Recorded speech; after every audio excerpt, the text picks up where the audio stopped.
પત્રાંક 214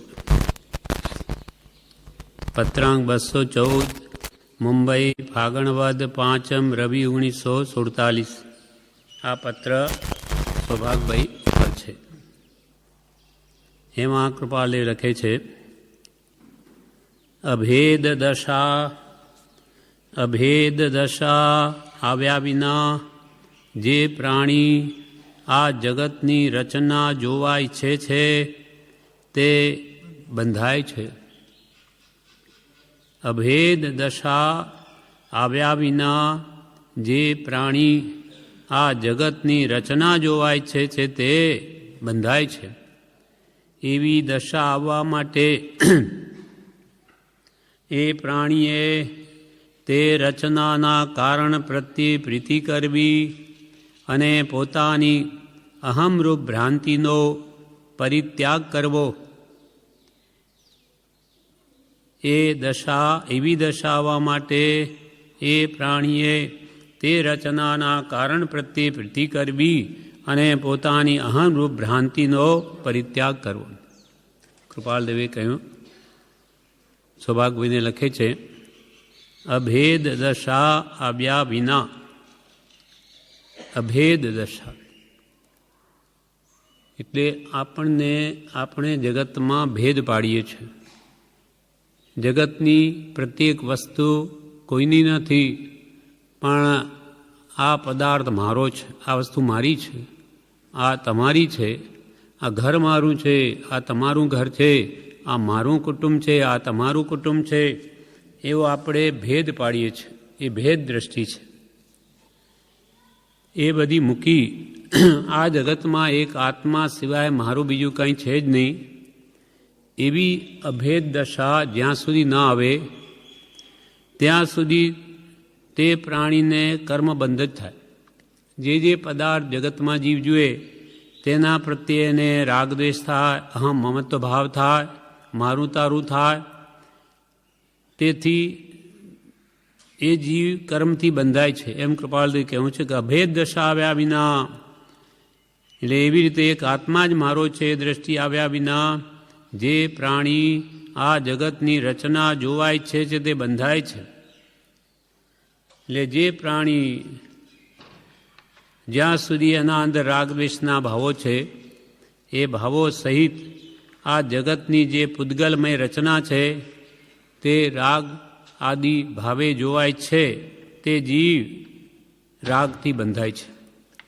જ્યાં સુધી મધ્ય દ્રષ્ટિ આવી નથી કે અભેદભાવ આવ્યો નથી, સંભાવ આવ્યો નથી, ત્યાં સુધી એ જગતની રચના જોવાય છે તો કે કર્મથી અવશ્ય બંધાય। કેમ કે રાગદ્વેષના ભાવો છે એ થયા વગર એને રહે નહીં। જેમ કે સૌભાગભાઈના પુત્ર મણિલાલ, એમણે એકવાર કૃપાલદેવને એમ કહ્યું કે મારે નાટક જોવા જવું છે, નાટક જોવા જવું છે। ત્યારે કૃપાલદેવ કે નાટક જોવા જવું છે એમ કહીને એમને ગેલેરીમાં લઈ ગયા, જ્યાં મકાનમાં હતા। ત્યાં થઈને રોડ ઉપર જતા લોકોને બતાવ્યા કે મણિલાલ જો આ બધું સાક્ષાત નાટક, તું ત્યાં જઈને નાટક જોઈએ એ તો બનાવટી છે, એ તો પાત્રો બનીને બધું આ પ્રમાણે કરે, આ સાક્ષાત નાટક જો। કોઈ ગરીબ છે, કોઈ ધનવાન છે, કોઈ ઘોડાગાડીમાં બેસીને જાય છે અને કોઈ બિચારા ભિખારી છે તે ફરે છે, કોઈ કોઢિયા થયેલા એને બીજા ગરીબો ગાડીમાં બેસાડીને તાણે છે। એમ આ પ્રત્યક્ષ નાટક તો જો। કોઈ ઘોડો થયેલો છે અથવા કોઈ માણસ છે તો ગરીબ છે, કોઈ ધનવાન છે, તો આ પ્રત્યેક જગતની રચના છે એને જો। તે વખતે આ બતાવ્યું। પછી બી કે છે મણિલાલ નાટક જોવા તો ગયા, પણ ત્યાર પછી એને સાવ ઈચ્છા જ મટી ગઈ કે હવે કાંઈ જોવા જેવું નથી, આ પ્રત્યક્ષ નાટક જ છે બધું। આપણે આ કર્મના ઉદય પ્રમાણે બધા જીવો નાટક જ ભજવે છે। એમ જ્યાં સુધી આપણને આવી વિતરાગતા અંદરમાં ના આવે ત્યાં સુધી રાગદ્વેષના પરિણામ થયા વગર રહે નહીં અને તે જીવ કર્મથી અવશ્ય બંધાય। એટલે અભેદ દશા આવ્યા વિના જે પ્રાણી આ જગતની રચના જોવા ઈચ્છે છે તે બંધાય છે. એવી દશા આવવા માટે હવે એવી દશા રાગદ્વેષ રહિત દશા અથવા એક આત્મા જ મારો છે એવી અભેદ દશા આવવા માટે શું કરવું? એવી દશા આવવા માટે એ પ્રાણીએ તે રચનાના કારણ પ્રત્યે પ્રીતિ કરવી. કારણ પ્રત્યે એટલે જે કર્મના ફળ આપણને દેખાય છે તેની રચનાનું કારણ કોણ છે? આ કર્મો કોણ બાંધે? આત્મા જ. તો એ આત્મા આ બધું જગતને ઊભું કરે છે. ઉપજે મોહ વિકલ્પથી સમજતા સંસાર અંતર્મુખ અવલોકતા વિલય થતા નિવાર. તો આ બધી જગતની રચનાનું મૂળભૂત કારણ તો આત્મા જ છે. એ પોતાનો જ આત્મા પોતાનો મિત્ર છે ને પોતાનો વેરી છે. માટે કૃપાલ કે એવી અભેદ દશા આવવા માટે એટલે એવી હું અસંખ્યાત પ્રદેશી આત્મા છું, એ સિવાય જગતમાં મારું કાંઈ નથી. એ દશા આવવા માટે એ પ્રાણીએ તે રચનાના કારણ પ્રત્યે પ્રીતિ કરવી. કર્મો નથી દેખાતા પણ એનું ફળ અવશ્ય દેખાય છે. આપણે બધા કર્મોના ફળ ભોગવીએ છીએ. કર્મો તો પૂતગલિક છે, પૂતગલના બનેલા પણ રૂપી પદાર્થ છે, પણ આપણો આત્મા જોઈ શકતો નથી કર્મ વર્ગણાને. પણ એના ફળ તો આ બધા પ્રત્યક્ષ દેખાય છે. એ પણ પૂતગલના જ બનેલા છે. એટલે જે આ ફળ દેખાય છે તેની રચનાનું કારણ તો એક આત્મા છે. નહીં તો પૂતગલમાં રે પરમાણુ અને આત્મા સ્વભાવમાં રે. આ બે ભેગા થવાથી જ આ બધું દુઃખ ઊભું થયું છે. અનાદિથી આત્મા પોતાના સ્વભાવમાં આવી જાય, પૂતગલના સ્વભાવમાં હોય તો આ રચના શા માટે બને? પણ આ જીવ જેવા ભાવ કરે એવી રીતે એના નિમિત્તને પામીને આ પૂતગલ પરમાણુની આ રચના થાય છે. એટલે એવી દશા આવવા માટે એ પ્રાણીએ તે રચનાના કારણ પ્રત્યે પ્રીતિ કરવી, એવા આત્મા પ્રત્યે પ્રેમ કરવો કે આ બધા રચનાનું મૂળ કોણ છે, અને પોતાની અહમરૂપ ભ્રાંતિનો પરિત્યાગ કરવો.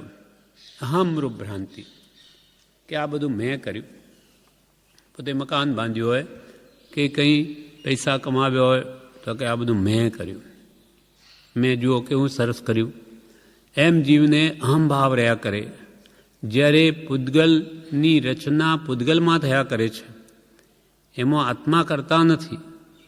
આત્મા તો પ્રભુ કે એક તણખલાના બે ટુકડા પણ નહીં કરી શકે. આત્મા તો માત્ર ભાવ કરે છે. એના ભાવના નિમિત્તને પામીને એ પૂતગલમાં પરિવર્તન થાય છે. આત્મા તો માત્ર ભાવનો જ કરતા છે. એટલે આ જીવ અજ્ઞાનવશ એમ માને હું કરું એ જ અજ્ઞાનતા શકટનો ભાર જીમાં શ્વાન તાણે. શકટ એટલે ગાડું, શ્વાન એટલે કૂતરું. કૂતરું ગાડા નીચે ચાલે ત્યારે કૂતરું એમ માને કે આ હું ચાલું છું ને તો જ આ ગાડું ચાલે છે. હવે કૂતરાને લઈને ગાડું ચાલે છે, પણ એને માની લીધું કે હું ચાલું તો જ આ ચાલે. તેમ આ સંસારમાં હું બધું આ કરું છું ને ત્યારે જ આ બધા કુટુંબીઓ જીવે. પણ તું કાલે મરી જાય તો બધા મરી જાય છે? કોઈ ના મરતા નથી, બધા જીવે. પોતાની સ્ત્રી હોય, પુત્ર હોય, ભલે બાળક હોય, કોઈ મરી જતું નથી. છતાં આ જીવને એમ રહે છે કે આ હું છું ને તો જ આ બધા સુખી થાય, હું મરી જાઉં તો બધા દુઃખી થઈ જાય. એવી માત્ર જીવને ભ્રાંતિ છે, અહમ બુદ્ધિ છે કે હું કરું તો જ સારું થાય. હું કરું એ જ અજ્ઞાનતા શકટનો ભાર જીમાં શ્વાન તાણે. તેમાં ઘરનું ભાર તો જાણે હું જ ચલાવું છું. પણ દરેક જીવ પોતાના પુણ્ય પાપને આધીન આ સુખ દુઃખ ભોગવે છે. આપણે તેમાં નિમિત્તરૂપ છીએ. આપણે નહીં હોઈએ અને હોઈએ તોય કોઈનું દુઃખ લઈ નથી શકતા. ભલે કુટુંબીઓમાંય કેન્સર થઈ ગયો હોય અને એક બીજો રોગ આવી ગયો હોય, આપણે શું કરવાના? બાહ્ય શાતાને નિમિત્તભૂત બનીએ પણ એની અંતરની બળતરા નથી લઈ શકતા, એનું દુઃખ નથી લઈ શકતા. એ દરેક જીવ પોતપોતાના કર્મને આધીન છે, સુખ દુઃખ ભોગવે છે. પણ આ જીવને અહમરૂપ ભ્રાંતિ છે કે હું કરું તો જ બધું થાય છે. અને પોતાની અહમરૂપ ભ્રાંતિનો પરિત્યાગ કરવો એને ત્યાગી દેવું. હું કંઈ જ કરતો નથી, હું તો માત્ર ભાવનો કરતા છું.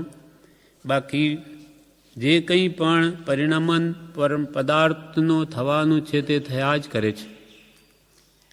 પ્રતિ સમયે દરેક દ્રવ્યની પર્યાય બદલાય છે.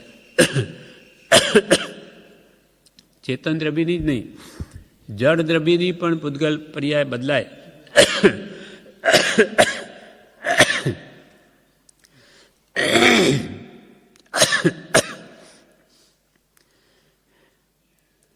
સર્વ પ્રકારે કરીને એ રચનાના ઉપભોગની ઈચ્છા ત્યાગવી યોગી છે. પહેલાં તો કે છે પોતાની અહમરૂપ ભ્રાંતિને મટાડવી, અને પછી સર્વ પ્રકારે કરીને એ રચનાના ઉપભોગની ઈચ્છા ત્યાગવી યોગી છે. એટલે જગતની રચનાના એટલે 5 ઇન્દ્રિયના વિષયોની એના ઉપભોગની ઈચ્છા ત્યાગવી યોગી છે. જો બંધાવવું ન હોય, હમણાં સંસાર પરિભ્રમણ વધારવું ન હોય, તો 5 ઇન્દ્રિયોના વિષયોની ઈચ્છા ત્યાગવી યોગી છે.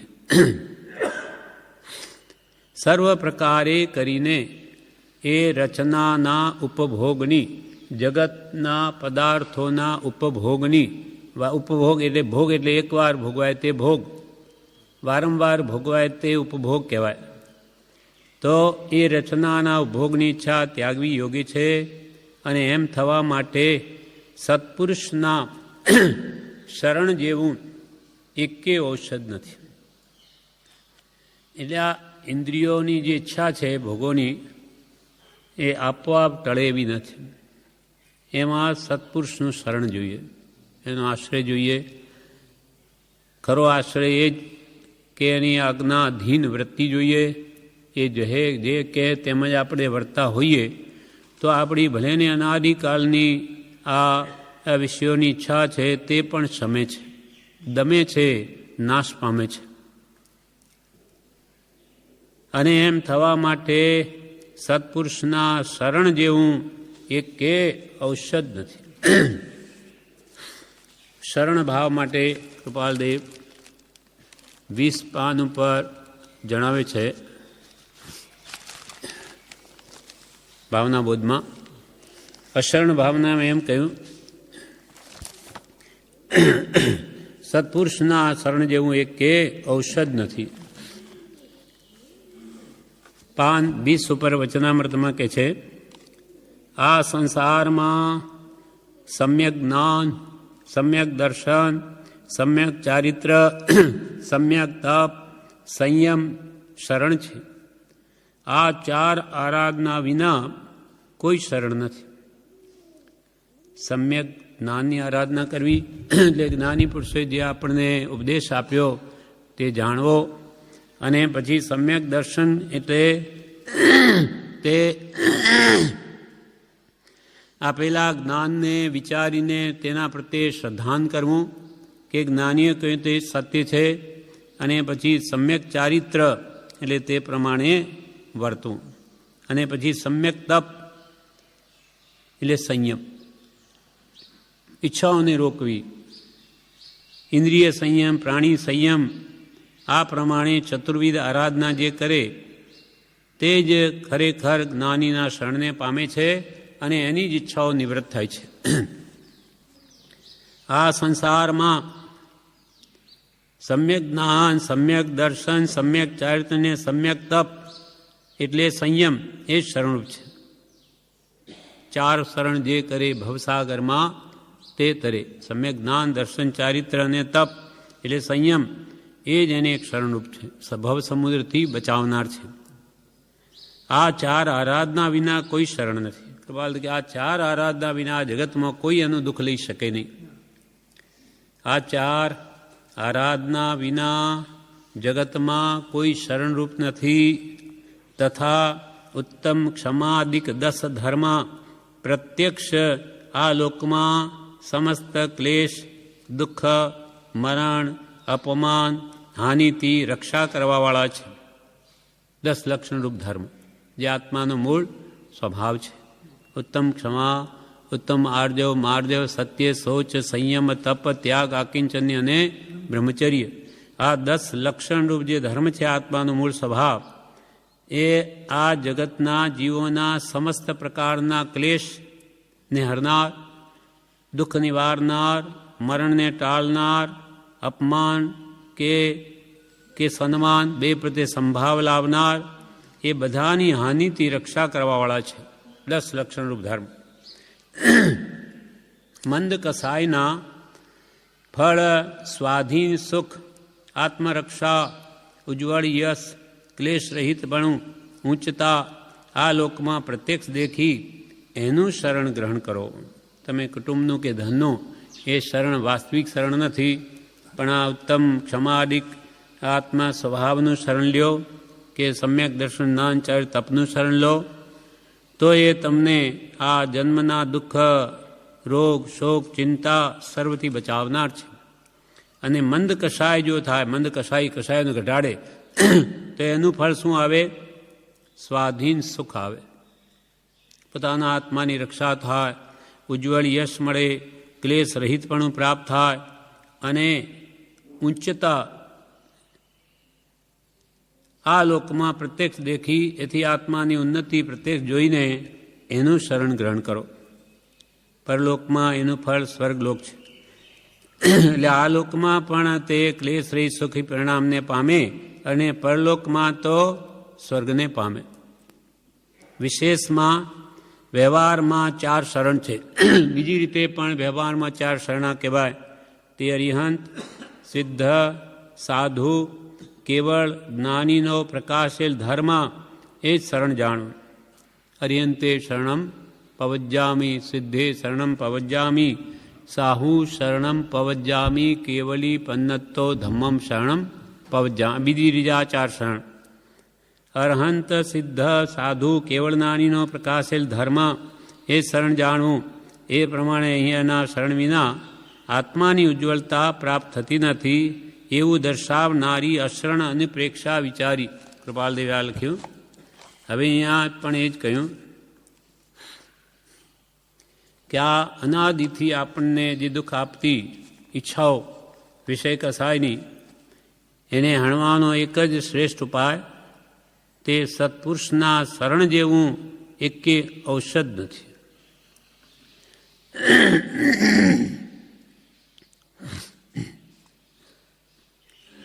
આ નિશ્ચય વાર્તા બિચારા મોહાંધ પ્રાણીઓ નહીં જાણીને ત્રણેય તાપથી બળતા જોઈ પરમ કરુણા આવે છે. મોહથી અંધ થયેલા જગતના જીવો આ જે સાચો ઉપાય સુખી થવાનો સત્પુરુષનું શરણ છે એની આજ્ઞામાં રહેવું એ નહીં જાણવાથી એ બિચારા જીવો કે ત્રિવિધ તાપથી બળ્યા કરે છે. આદિ વ્યાધિ ઉપાધિના દુઃખ ભોગવે એનું કારણ કે સત્પુરુષનું શરણ નથી. સત્પુરુષના શરણ બળે એની સાચી સમ્યક જ્ઞાન દર્શન ચારિત્રની આરાધના થઈ જાય તો એ જીવ ગમે તેવા દુઃખના પ્રસંગો આવે તો પણ એ સુખી જ રહે. જેમ બ્રહ્મચારીજી કહ્યું છે, જેને કૃપાલદેવ પ્રત્યે શ્રદ્ધા છે તે દુઃખી હોતો નથી, અને દુઃખી હોય તો દુઃખ માનતો નથી કે હું દુઃખી છું એમ માનતો નથી. મને સત્પુરુષ શરણ મળ્યું હોય તો કર્મનો પ્રકાર છે, આવે જાય. હવે માને જ નહીં હું દુઃખી છું તો એને દુઃખ શું કરે? દુઃખમાં જ જે સુખ માની લે કે મારે બળવાન કર્મની નિર્જરા થાય છે, મારે શું દુઃખ છે, આટલો હું તો કર્મ બહારથી હલકો થાઉં છું, તો એને કોણ દુઃખી કરી શકે? ભગવાન મહાવીર ને તો દુઃખ જ જોઈતું હતું.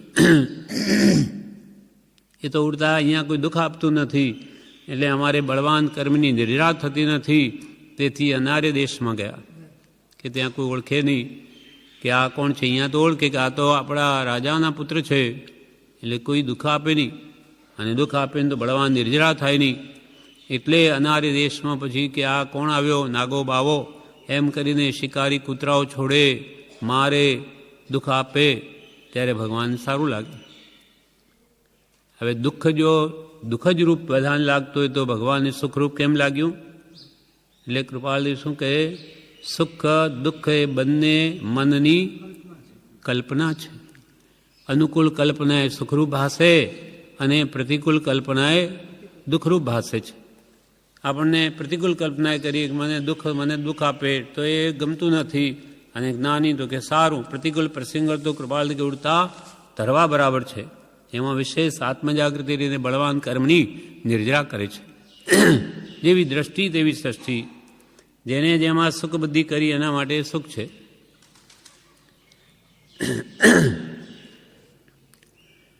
એટલે અહીંયા કહ્યું, આ નિશ્ચય વાર્તા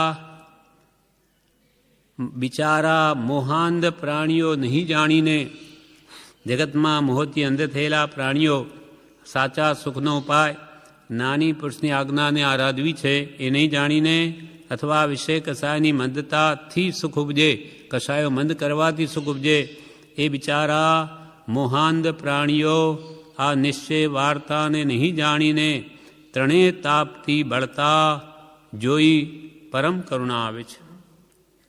ત્રણેય તાપ, આધિ, વ્યાધિને ઉપાધિ.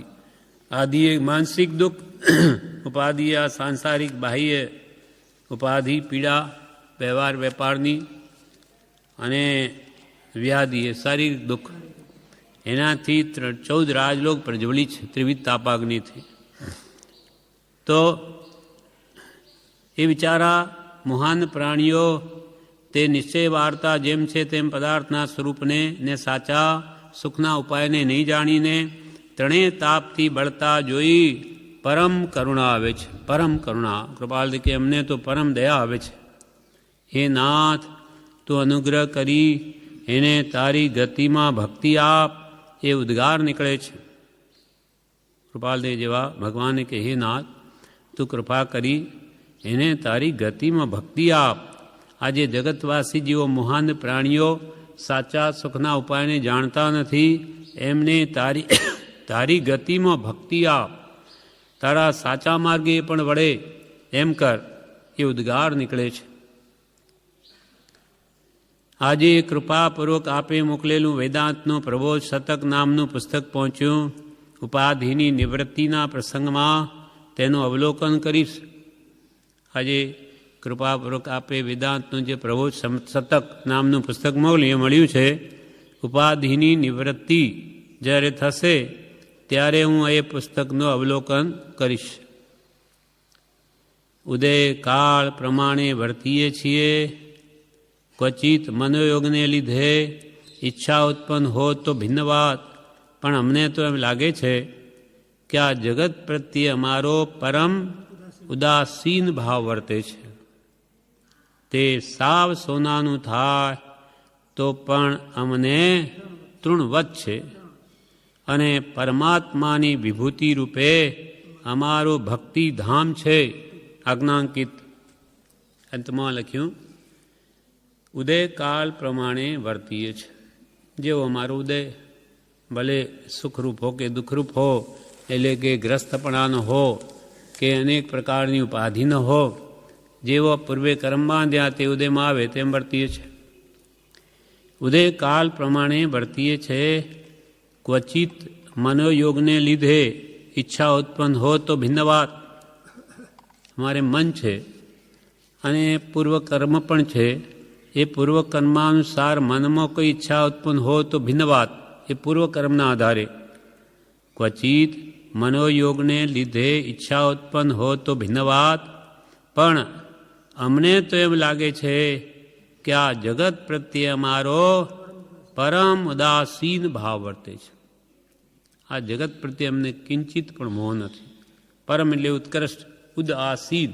ઉદ એટલે અધર, આસીન એટલે બેસવું, અર્થાત અમે ક્યાંય લેપાતા નથી. આ જગતમાં રહેતા છતાં પણ જલ કમલવત છીએ એમ પોતાની દશા સૌભાગભાઈને લખી કે આ જગત પ્રત્યે અમારો પરમ ઉદાસીન ભાવ વર્તે છે.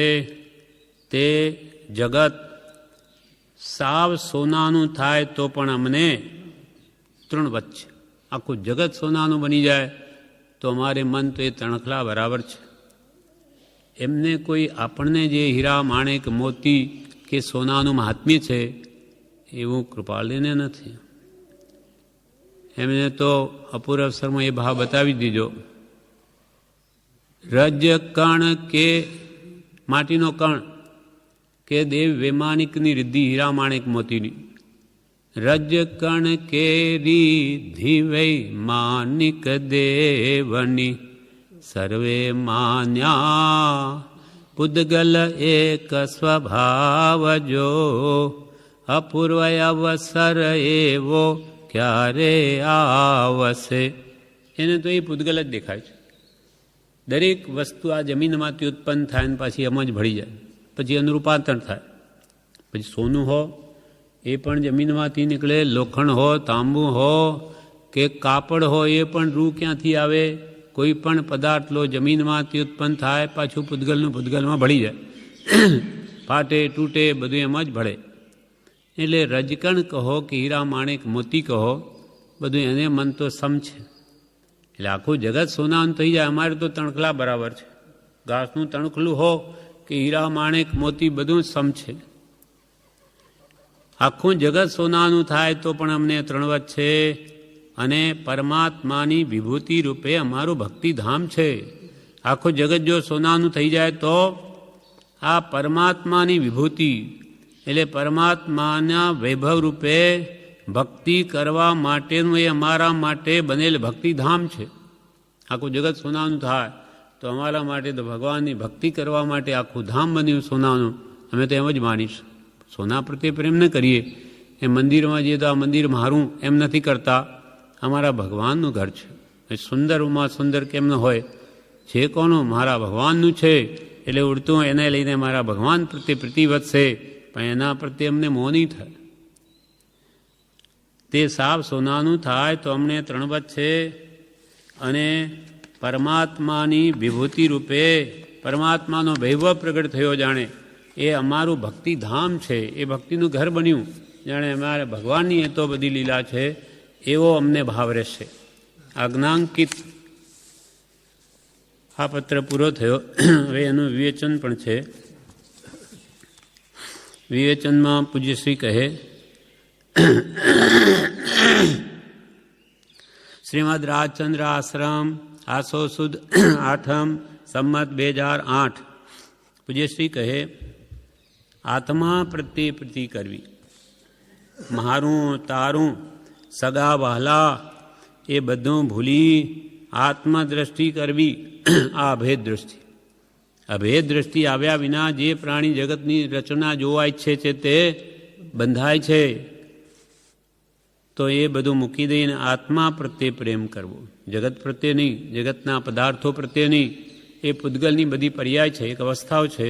રૂપરંગ જોઈ અને એના પ્રત્યે મોહ ન કરતા એને જોનાર જાણનાર એવો આત્મા છે એના પ્રત્યે પ્રેમ કરવો.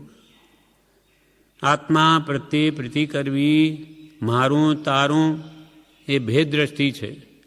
સગા વહાલા આ મારા એ બધું ભૂલી અને આત્મદ્રષ્ટિ કરવી. સગાવાલા મારા નહીં, મારું તો એક આત્મા, કોઈ મારું નહીં અને હુંય કોઈનો નહીં. કોઈ મારું નહીં તેમ હું પણ કોઈનો થયો નથી ને થવાનો નથી.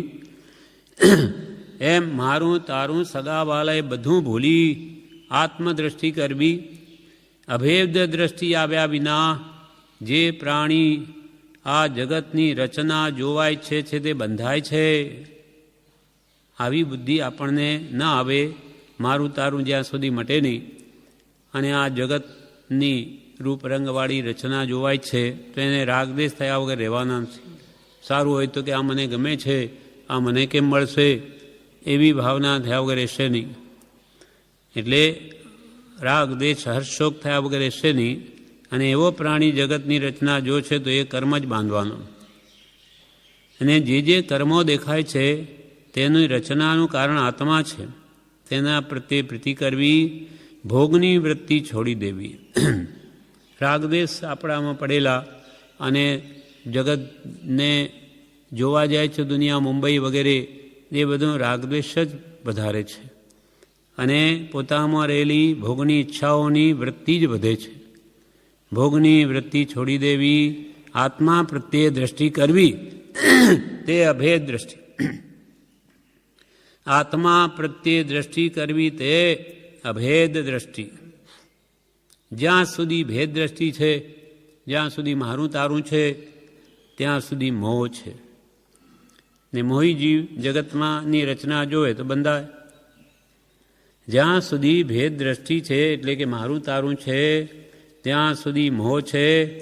બધા મહાપુરુષોનો આશય તો એક જ છે. કોઈ મહાપુરુષ નાની પુરુષ એમ નહીં કે ભાઈ કંઈ નહીં, થોડો મોહ કરીએ ચાલે, એવું કદી કહે નહીં. એ સંપૂર્ણ છોડવાની જ વાત કરે. સાચા જ્ઞાનીઓ તો એમ જ કહે. એટલે બધા મહાપુરુષોનો આશય તો એક જ છે. સમ્યક્ત્વ છે એમ વાણીથી કહેવાય છે, પણ સમ્યક્ત્વ વાણી નથી. કોઈ કહે આ તો સમકીતી છે, તેથી કંઈ સમકીત આવી ન જાય તો વાણીમાં કહી દીધું. એટલે કૃપાલ કે સમકીત એ તો અદ્ભુત દશા છે, વાત એ તો વાત છે. દશા તે દશા છે, દશા તે વાત નથી. ભલે સમકીતી હોય ને એને કોઈ સમકીતી ન કહે તો એની કે દશા જાય નહીં, અને હોય ન હોય અને કોઈ કહે તમે તો સમકીતી, તેથી કે સમકીત આવે નહીં. એટલે સમકીત એ કંઈ વાત નથી, પણ એ તો દશા છે. સમ્યક્ત્વ તો આત્મા છે. આત્માનો અનુભવ તે સમકીત છે. બધાએ મહાત્માનું એ જ કહેવું છે કે જગત દુઃખરૂપ છે અને આત્મા સુખરૂપ છે. જગત દુઃખરૂપ છે, આ જ્ઞાનીય પુરુષોનું કહેવું છે. આપણને સુખ લાગે જગતમાં, એ આપણી ભ્રાંતિ છે, મોહ છે. એટલે સત્ય કંઈ દૂર નથી, પણ દૂર લાગે છે એ જીવનો મોહ છે. મોહને લઈને આપણે ક્યાં આત્મા છે ત્યાં દ્રષ્ટિ થતી નથી. તેમ બધાએ મહાત્માનું એ જ કહેવું છે કે જગત દુઃખરૂપ છે અને આત્મા સુખરૂપ છે. જેમ વસ્ત્ર તદ્દન ફાટી જાય પછી સંધાય નહીં, તેમાં જીવન પૂર્ણ થયા પછી સંધાય તેવું નથી. આયુષ્ય દોરી તૂટી કે તૂટી જો, તે સાંધવાનો ન જગે બુટી કો. આયુષ્ય દોરી તૂટી કે તૂટી જો, તે સાંધવાની ન જગે બુટી કો. બ્રહ્મચારી લખ્યું, આયુષરૂપી દોરી તૂટી કે તૂટી જ. આમ બીજી દોરી તૂટી જાય તો વળી ગાંઠ માનીને સાંધી લઈએ, એવું એમાં નથી કે ભલે આયુષ તૂટી ગયું આપણે સાંધી લઈએ. એ તો તૂટ્યું એટલે તૂટ્યું, ગયું. મનુષ્ય જન્મ ગયો એટલે ગયો હાથમાંથી. એ સાંધવાની ન જગે બૂટી કોઈ, એવી કોઈ જડીબૂટી નથી આ જગતમાં કે આયુષ્યને સાંધી શકે. એટલે આપણું આયુષ્ય જ્યાં સુધી છે ત્યાં સુધી આત્મહિત કરી લો, નહીં તો હાથમાંથી બાજી ગઈ કે બસ પતી ગયું. પછી ક્યાં ભટકશો કઈ ગતિમાં, અનંત કાળે પત્તો નહીં લાગે. હવે અનંત આનંદ જીવો છે. આખા જગતના જીવો કેટલા અનંતા અનંત. એમાં વળી આપણો ઠેઠ આટલી ઊંચી ભૂમિકા સુધી આવી ગયા. આપણે શું કર્યું હશે એવું? નિગોદમાં અનંત આનંદ જીવો સર્વત્ર ઠાંસીને ભરેલા. તેમાં વળી આપણે મનુષ્ય જન્મ જ નહીં, એક એકથી અદ્ભુત સામગ્રી પામીને કેટલા ઊંચા આવી ગયા. હવે પણ જીવ નહીં સમજે તો જ્ઞાની તો એને મૂર્ખ શિરોમણી જ કહે છે. ચડ ઉતંગ જહાં સે પતન શિખર નહીં વો કૂપ. ઘણી ઊંચે આવી ગયો, હવે જો પડે તો તારી માર પણ વધારે જ લાગે. અર્થાત હવે પણ કલ્યાણ કરવાની ભાવના ન હોય આત્માનું, તો પછી હજુ એને અનંતકાળ રઝળવું જ છે. બધાએ મહાત્માનું એ જ કહેવું છે કે જગત દુઃખરૂપ છે અને આત્મા સુખરૂપ છે. જેમ વસ્ત્ર તદ્દન ફાટી જાય પછી સંધાય નહીં, તેમાં જીવન પૂર્ણ થયા પછી સંધાય તેવું નથી. કોઈને શરણે જઈએ માટે વૃદ્ધાવસ્થા ન આવે એમ નથી કે ભાઈ આપણે તો કૃપાલજીનું શરણું લઈ લીધું, હવે આપણે કંઈ ફિકર નહીં, આપણે તો હંમેશા જવાન જ રહેવાના, એવું નથી. વૃદ્ધાવસ્થા તો આવશે જ. કોઈને શરણે જઈએ માટે વૃદ્ધાવસ્થા ન આવે એમ નથી, આપણી આવવાની. એટલે યુવાવસ્થામાં પ્રમાદી અને વિવેક શૂન્ય રહેનારા જીવો વૃદ્ધાવસ્થા આવશે ત્યારે કોને શરણે જશે? યુવા વયમાં પ્રમાદી હરવા ફરવા આ મોજ મજામાં જીવન પૂરું થઈ ગયું, પછી વૃદ્ધાવસ્થામાં ક્યાં જઈશ? યુવાવસ્થામાં પ્રમાદી અને વિવેક શૂન્ય, હિતાહિતનું જેને ભાન નથી, આવા વિવેક શૂન્ય રહેનારા જીવો વૃદ્ધાવસ્થા આવશે ત્યારે કોને શરણે જશે? ત્યારે એને કોણ બચાવવાનું છે? વૃદ્ધાવસ્થામાં જેમ કમાણી ન કરે યુવા વયમાં, તો વૃદ્ધાવસ્થામાં દુઃખી થવાના દાડા આવે. તેમ વૃદ્ધાવસ્થામાં આત્મા હિત ન કરે, આત્મા કમાણી ન કરે, આત્મભાવ ન કરે, તો વૃદ્ધાવસ્થામાં દુઃખી થાય. એને પછી આ જીવન પણ કંટાળાજનક લાગે, કંઈ સમજ કે વિવેક મેળવ્યો ન હોય એટલે ખાટલામાં પડ્યો પડ્યો દુઃખી થયા કરે. પણ સત્પુરુષનો બોધ વિચારને અંતર ઉતારી લીધો હોય તો એને ત્યાંય લાગે કે આ બધું કર્મનું ફળ છે, હું તો કોઈ દિવસ વૃદ્ધ થતો જ નથી. અજર, અમર, અવિનાશી ને દેહાતીત સ્વરૂપ. જર એટલે જરાવસ્થા, હું તો અજર છું, મને કોઈ દિવસ જરાવસ્થા મને આવે જ નહીં આત્માને. અમર, કોઈ દિવસ મરણ આવે નહીં. અવિનાશી, કોઈ કાળે એનો વિનાશ થાય નહીં.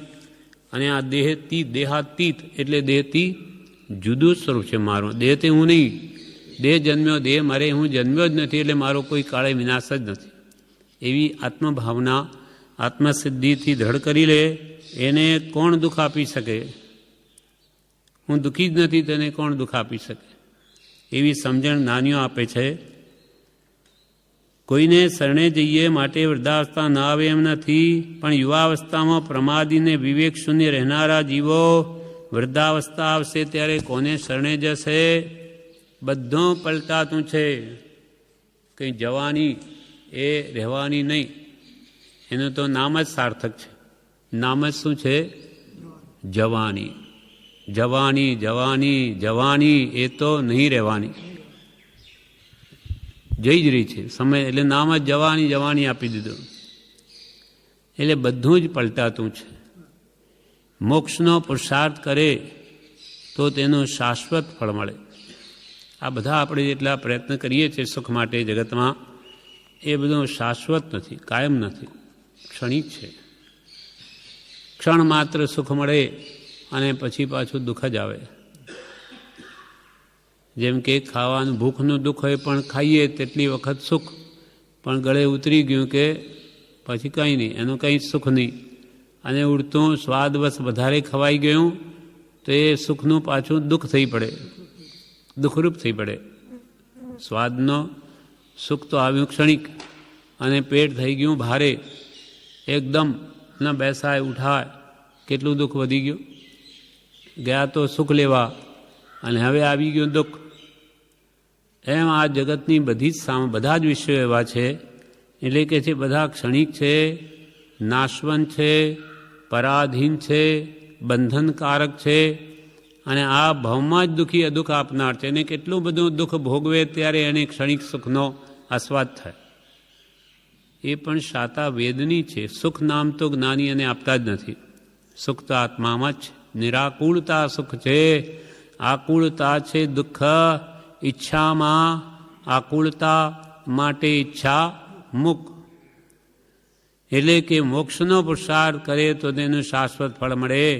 મોક્ષ કરવો હોય તો નાનીની આજ્ઞા આરાધવી. જો તમારે સર્વ દુઃખથી સર્વકાળને માટે મુક્ત થવું હોય તો નાની પુરુષ કહે તેમ કરવું. કેમ કે જાણે છે શાશ્વત સુખ શાંતિનો ઉપાય એટલે મોક્ષ કરવો. મોક્ષ એટલે શું? સર્વ દુઃખથી મુક્તિ, રાગદ્વેષથી મુક્તિ.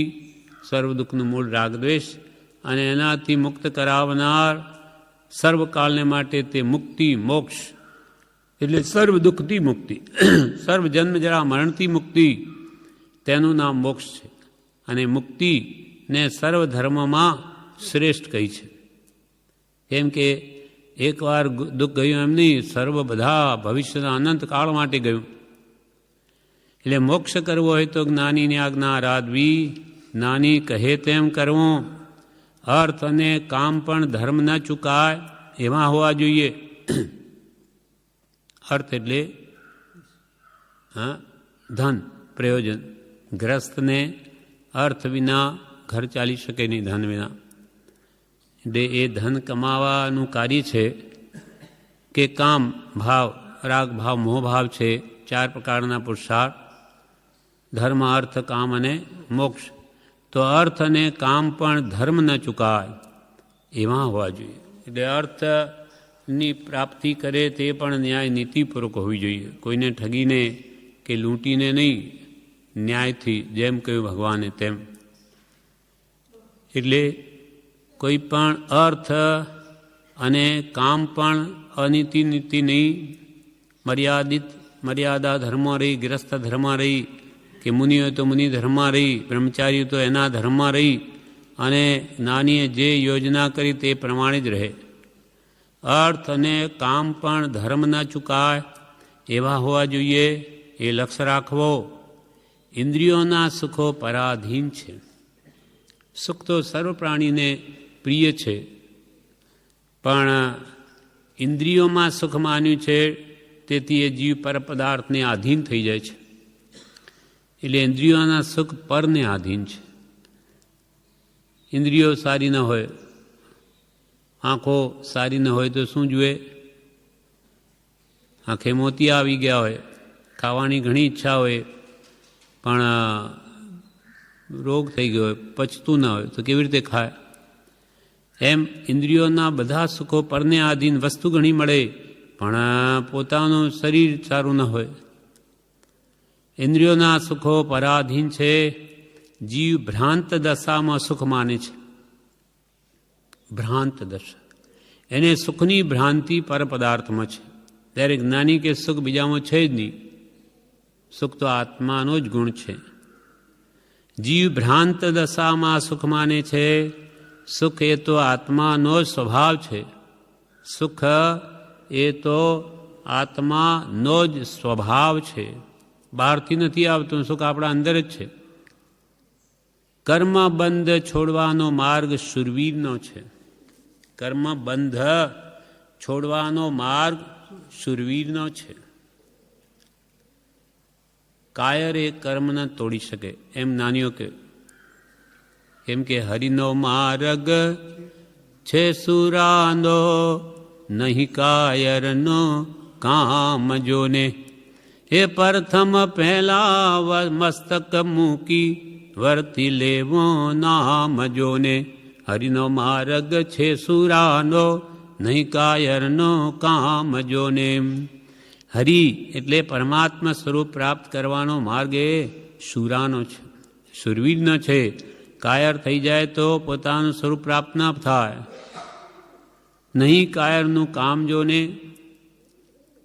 એટલે ભક્તિ, ભક્તિ સુરવીરની સાચી, લીધા પછી ગુણ મેલે પાછી. ભક્તિ સુરવીરની સાચી, લીધા પછી ગુણ મેલે પાછી. ભક્તિ એટલે સત્પુરુષ પ્રત્યે પ્રીતિ.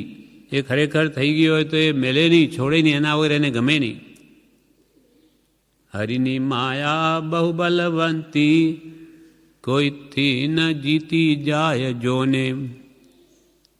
હરિની માયા બહુ બળવાન, કોઈથી એના હરિ પ્રત્યે પ્રેમ કરવો સહેલો નથી.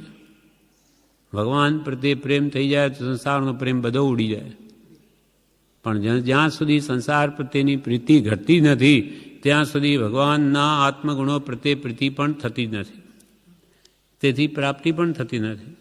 એટલે કૃપાલ કે પર પ્રેમ પ્રવાહ બઢે પ્રભુ છે તો સબ આગમ ભેદ સુર બસે.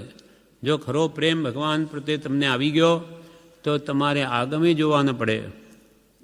એનું રહસ્ય બધું કરીને જે સત સ્વરૂપની પ્રાપ્તિ કરવી છે તે તમને સહેજે અંતરમાં આવી જાય, રહસ્યનું સમજાઈ જાય. પ્રભુ કે બાળા ભોળાનું કામ થઈ જશે અને ડાયા ડાપણ કરનારા રહી જશે. કેમ? તો કે એમાં ભક્તિ છે. મારા ભગવાને કહ્યું સત્ય છે, એ પકડ કરી લીધી એને ખાલી વાતો કરે શાસ્ત્રોની, અને આની આટલી પ્રકૃતિઓના આનું તેમ ને એમ, પણ એ અંતરમાં શ્રદ્ધા ન હોય તો એ સતને પામી નહીં શકે. એટલે પ્રભુ કે અહીંયા તો પ્રભુ પકડનારનું કામ છે.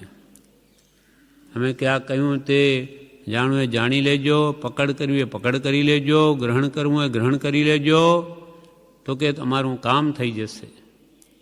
બાકી આ કાને સાંભળીને આ કાને કાઢી નાખે તો પ્રભુ એનું કંઈ કલ્યાણ ન થાય.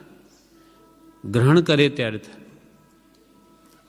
વિક્રમાદિત્યના રાજ્યમાં 3 પૂતળીઓનું દ્રષ્ટાંત છે. આપણા ભલા માટે, હિત માટે કહ્યું કે ત્યાં એક જણ આવ્યો, 3 પૂતળીઓ લઈને આવ્યો. એની કિંમત કરો કે એના પ્રધાન કેવા છે. જો પ્રધાન હોશિયાર હોય તો આપણે જીતી ન શકીએ. તો કે પરીક્ષા કરો. 3 પૂતળીઓના કાનમાં એક એની કેટલી કિંમત, તો કાનમાં સળી નાખી બીજા કાનેથી નીકળી ગઈ. તો કે આ પૂતળીની કિંમત ફૂટી બદામની નથી, નહીં જોઈએ. બીજાના કાનમાં નાખી તો મોઢે થઈ નીકળી, તો આની અમુક કિંમત થોડી કાંકી. ત્રીજી પૂતળીના કાનમાં સળી નાખી તે પેટમાં જ ઉતરી ગઈ, બહાર આવી જ નહીં. તો આની કે લાખ સોના મોર કિંમત છે. એટલે સમજી ગયા કે આ અહીંયાનો પ્રધાન બહુ હોશિયાર છે, એટલે અહીંયા જીતી શકાય એમ નથી. કેમ કે બુદ્ધિ રસ્ય બલમ તસ્ય નિર્બુદ્ધિર કુત બલમ. જેની પાસે બુદ્ધિ છે એની પાસે બળ છે. પછી કહેવાય છે કે સસકે નિપાતિત સિંહ, સસલાએ પણ સિંહને પાડી દીધો. એમ જેની પાસે બુદ્ધિ એવા મનુષ્ય તે પાડાને, સિંહને પણ વશ કરી લે છે, હાથીને વશ કરી લે. બુદ્ધિનું બળ છે. તેમ વાત શું હતી? મૂળ વાત કંઈ કરતા હતા એના પ્રત્યે. હા, 3 પૂતળી. એમ કિંમત જે જ્ઞાની પુરુષના વચનને સાંભળીને જીવનમાં ઉતારે તેની કિંમત છે. કોઈ તો આ બાજુ સાંભળીને પ્રભુ શ્રી કે કૃપાલદે કહ્યું કે શ્રવણ એ તો પવનની લહેર માફક છે. આવીને ગઈ, સાંભળ્યું, સારું છે, જતું રહ્યું. અને નિધિ મનનથી છાપ પડે છે. એ વચનોને વિચારે એટલે મન ઉપર છાપ પડે કે ઓ આવું છે, એટલે કંઈક અસર થાય સારી વિચારવાથી. અને નિધિ ધ્યાસનથી એ ભાવ ગ્રહણ થાય છે. વારંવાર એ વાતને વિચારીએ તો જીવનમાં ઉતરે છે. વારંવાર આત્મસિદ્ધિ, વારંવાર હે પ્રભુ, વારંવાર એના વચનો શું વાંચવા, પણ એ જીવનમાં તો જ ઉતરે. 1-2 વાર વાંચવાથી ઉતરતું નથી. એટલે વારંવાર એનું એ કરવા કહ્યું. કૃપાલદેવ પોતે એકની એક ગાથા સેંકડો વાર બોલે. કેમ કે એનો ભાવ જેમ જેમ બોલાય છે તેમ પકડાય છે. તેમ જીવનમાં ઉતારે તેની જ કિંમત છે. એટલે કર્મબંધ છોડવાનો માર્ગ એ તો શુરવીરનો છે. એ જીવનમાં ઉતારે એટલે દેહમ પાત્યામી વા કાર્યમ સાધ્યામી. કાર્ય સિદ્ધ કરીશ નહીં તો દેહ છોડી દઈશ. એટલે એક મરણિયો સોને ભારે. આવી જે નિર્ણય કરે ને કામ હાથમાં લે તો જ કાર્યસિદ્ધિ થાય છે. એટલે કૃપાલ કે મુખ્ય અંતરાય હોય તો તે જીવનો અનિશ્ચય છે. નિશ્ચય નથી કરતો કે મારે આ કરવું જ છે તો એ કરી છૂટે છે. જગતમાં આવા કેટલાય કામ છે. સંસારી જીવો નિર્ણય કરે તો કેટલાય આવિષ્કારો કર્યા જ છે. એ મારે આત્માનું હિત કરવું જ છે તો બધું થઈ શકે. પણ આ જીવ નિશ્ચય જ નથી કરતો. વ્યવહારમાં કરે કે આ મારે પૈસા કમાવા જ છે તો એન કેન પ્રકારે કરે, અહીંયા ન મળે, નુકસાન જાય તો બીજો ધંધો કરે, ગમે તેમ કરીને કે મારે ઘર ચલાવવું છે, નહીં ચાલે. તેમ પરમાર્થમાં આ ભાવ નથી આવતો કે મારે આ કોઈ રીતે કરવું જ છે, નહીં તો આ જન્મ મારો વ્યર્થ ચાલ્યો જશે. એ ભાવ નાની પુરુષના ઉપદેશથી કે સત્સંગથી સમજાય છે. ત્યારે એને દ્રઢતા આવે છે કે આ મારે કાર્ય કરવું જ છે, નિશ્ચય થાય. કૃપાલદેવે 780માં પત્રમાં કહ્યું કે આ દેહ કરવા યોગ્ય કાર્ય તો એક જ છે કે કોઈ પ્રત્યે રાગ અથવા કોઈ પ્રત્યે કિંચિત માત્ર પણ દ્વેષ ન રહે, સર્વત્ર સમદશા વર્તે.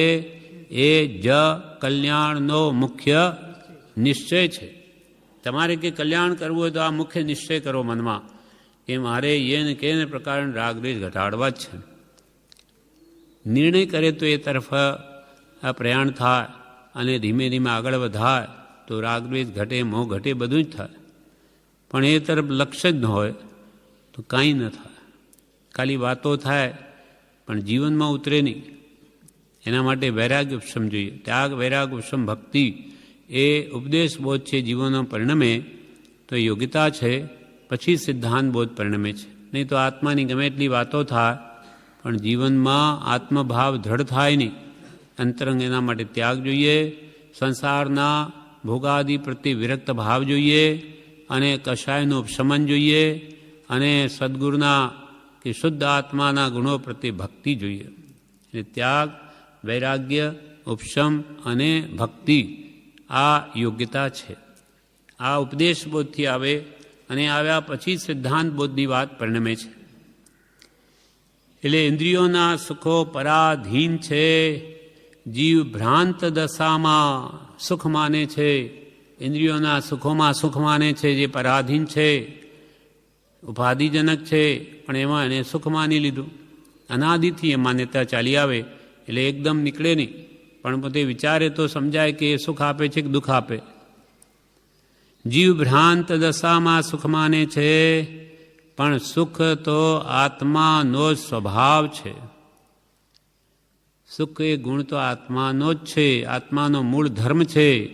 અનંત જ્ઞાન, અનંત દર્શન, અનંત સુખ અને અનંત વીર્ય એ આત્માનો સ્વાભાવિક ગુણ છે, પણ એ આવરિત છે હમણાં. એટલે એને ભ્રાંતિ કરાવી દીધી છે. દોરી અને માને સાપ, તેની જેમ છે આત્મા પણ માને છે દેહ, દેહને આત્મા માને, અથવા આત્માને દેહ માને. એ ભ્રાંતિ અનાદિથી એની ચાલી આવે છે. સુખ આત્માનો જ સ્વભાવ છે. કર્મ છોડવાનો માર્ગ શૂરવીરનો છે, નહીં કાયરનું કામ જોને. કર્મ છોડવાનો માર્ગ શૂરવીરનો છે. જ્યારે બીજાના ગુણો દેખાય ત્યારે રાજી થવું. કોઈ પણ ગુણવાન હોય તો કે જે એના ગુણો જોઈને રાજી થવું, આનંદ પામવો. તો એને પણ આનંદ પણ કોને આવે કે જેને ગુણો પ્રાપ્ત કરવા હોય તો એને આનંદ આવે. ગુણો ન જોઈતા હોય તો ગુણીને જોઈને આનંદ ના આવે. પણ અન્યમાં કેટલી ક્ષમા ગુણ છે, એ કોઈ દિવસ ગમે તે કહો તો ઓહો બોલતો જ નથી, હસતો જ રહે, એને કંઈ ક્રોધ જ ના આવે. એ કેવો જીવ છે!